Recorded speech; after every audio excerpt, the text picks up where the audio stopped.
The gaggers lose any meat that matters. Morning front of monitors thrice, female boners wither and sour.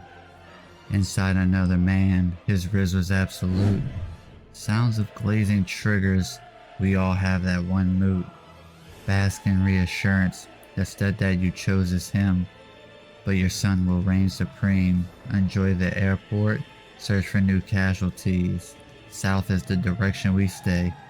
Toji, this intro is for you.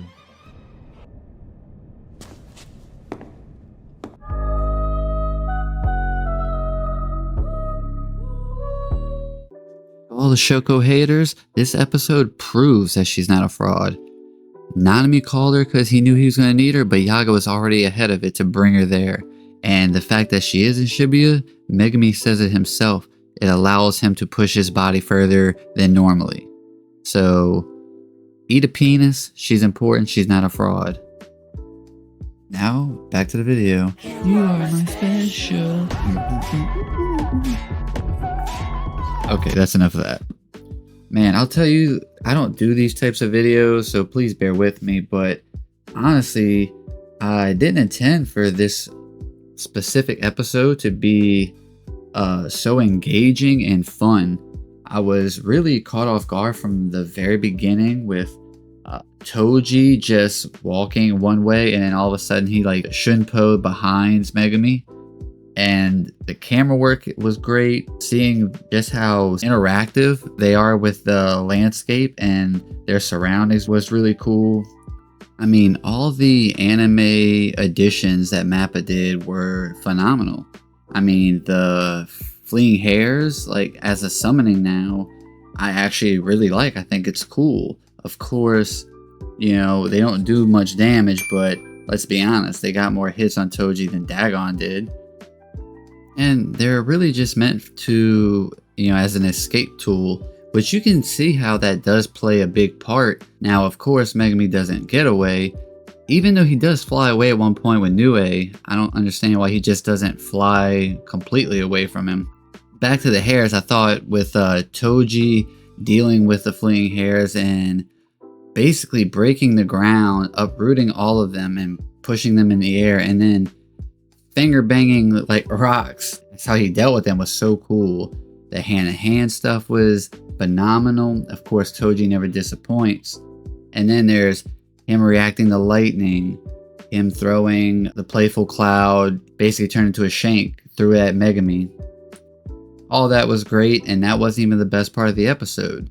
I mean, of course, we do have the touching moment of Toji realizing it's Megumi, and then him being glad that Megumi's last name is FUSHIGURO. You know, Gojo did go back and save him to make sure the Zenin clan doesn't bring him into the clan, and then him and Sumiki would have a horrible life.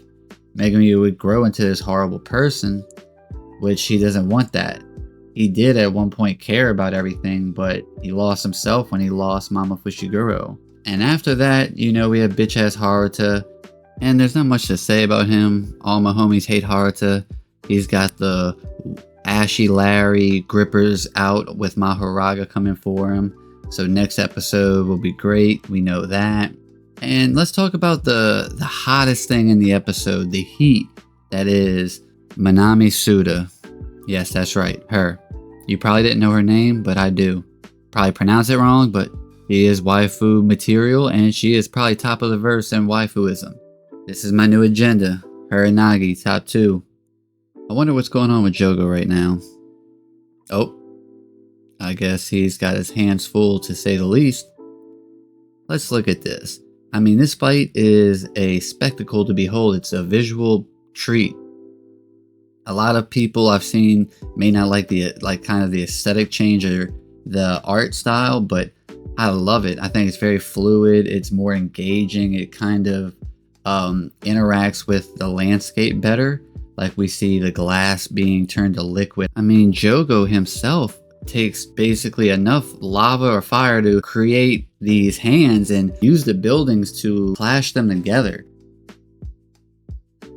The fight choreography is stunning, but I'm getting ahead of myself. Let's go back to the beginning of the fight. After Geto's moment, or Geto's family's moment, we see Sukuna standing there very menacing and tells him, get one hit, I'll work underneath you guys. Start by killing every human in Shibuya. Boom, done, easy. What I want to know is, how did they get outside? Like, did they walk and just have a conversation normally? Did they just kind of, speed run over there? I like to imagine they walked slowly and just talked about, philosophy and life. Of course, I'm just memeing. The fight starts and Sukuna just blitzing Jogo. As Jogo goes to start his technique and shoot a fire at him, he just runs and cuts his arms up. Now, Jogo's arms are bright red, like they are heated, like severed by heat. I'm wondering if that's because of his technique, or could it be maybe Sukuna's ability has something with, he can sear things. He gets so hot that just cuts completely off, severing. I doubt that's what it is, but I thought the animation for it was neat anyway. We see the fight progress and a lot of the buildings are getting involved. Jogo starts to use his fire and he's shooting like a fighter jet. He's using all his artillery to try and hit Sukuna just this one time, and he's struggling. He even starts to lament Geto, how strong am I in terms of Sukuna fingers. He tells him a generous estimation would be about 8 or 9 fingers. Now Sukuna's at 15, so even if we highball him at 9, this 6-finger difference is drastic. Sukuna's just completely outclassing him. Jogo seems desperate to try and land a hit, just firing all these projectiles, not landing any. And Sukuna eventually goes into a building, which Jogo starts to heat up with his fire, which a nice little touch of the animation on this episode is you see the temperature start to rise on it with the thing on the ground. And the thing that's so funny is Sukuna the whole time is just very nonchalant about things. Like he's playing a game, he's throwing Jogo around. Like he's casually strolling down the hallway of a building being engulfed in fire. Like he's on his lunch break, like he's coming back from a smoke break, from his 15. And as he runs out, blitzes Jogo again, grabs his hands, and you see him severing his arms. He's throwing Jogo around like a toy. He smacks him down a building. This is his desperate stand. He creates all this fire and sends all these bugs at Sukuna to try and tag him. And in the mix of all this, you can see Jogo's desperation, just how bad he wants it. He knows he's fighting for his life here as well. One thing about Jogo, he does have that burning passion to, care about the state of curses. He believes they are the true humans. And he means that the desperation feels real. It feels like Jogo is a good guy in this scenario, just between the way these two parallels are fighting. Obviously, they're both villains.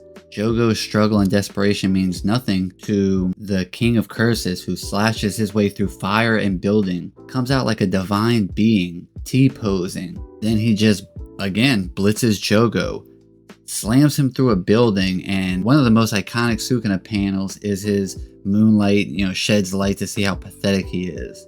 You may not like Sukuna, but the truth is, he has aura. He is impactful. Every moment that he needs to be a villain, he is a villain. There's no excuses. They're not trying to redeem him as a person, at least as of now. And when we need him to pay out something big that's been theorized, he does. He nails everything. All the boxes are checked. He is one of the best, if not the best, new gen villain. Maybe Mocked from Frieren is a contender for that as well. But Sukuna here is giving the shonen fan base what it needs, a serious threat that is just a villain to be a villain. But does that mean Sukuna can't also just be deep or have layers? No. We see them have an interaction in this white room, which I think is the Cursed Realm, which anime only people will get there. But Jogo starts to use his maximum technique, which is a huge meteor, and he doesn't hit Sukuna, but he tells him that would have did damage if it hit. So they begin the fight with one last move, a big bang. But Sukuna pulls out fire, believe it or not, which is crazy, and Jogo can't even believe it. Sukuna is very cryptic here, and we don't know what he's talking about. He opens up, he says fuga, and opens up this like black box. Now I have a theory that the black box is your soul and it is the connection to the cursed realm, which is how basically humans leak out cursed energy because their black box is always open. But anyway, that's just a theory, nothing confirmed obviously. Sukuna, like the Chad he is, tells him, I won't even reveal my technique to strengthen it. I won't do anything petty like that. That's what he considers petty. He's above Jogo already, even in terms of fire. So they draw back, dope animations and art, of course. And then we get this white room where Jogo sees Hanami and Dagon, and they converse about their goals and objectives. Jogo cares about them. It shows. He tells them we won't be the same when we reincarnate, but at least, we can celebrate victory in the wastelands, becoming the actual humans. And Dagon mentions how Mahito is still alive, and because he is the mirror of death onto humanity, that's why Jogo lifted him up as the leader. My favorite thing though is Sukuna pops in and basically just tells him your ideals, your motivations, everything that you've used this far has been laughable. You should have just burnt everything down around you. You would have then increased the anxiety and the fear of fire, which would have strengthened you to get to the point where you could reach out to Gojo and reach him. Which I think that's what JJK is all about. It's about acknowledgement, and your life does have purpose. After that, we just see Sukuna standing there like a psychopath, watching him burn like he's taking in the night sky or the sunset. Speaking of psychopath, this dude Sukuna pulled up on Kusakabe and Panda and made everybody in the area wait, or he would have killed them, just to see if they were strong enough or fast enough to get away from the meteor. It's like a test of strength, and I think Sukuna respects that above all, because we also see him acknowledge Jogo in the cursed realm, or the white room, saying he was one of the strongest that he fought in his 1,000 years of existing. Which that moved Jogo to cry. He didn't know that's what it was, and of course Sukuna said he didn't know what it was, but a curse was moved by the main villain to an emotion, a human emotion of crying. Think about that. It's a very deep feeling that he introduced a new concept to a curse of a human emotion. Oddly enough though, someone approaches Sukuna on that meteor. It's Urame or Uraume, I'm not sure how to pronounce her name. Sukuna knows who they are, so it'll be interesting to see that dynamic for anime onlys going forward.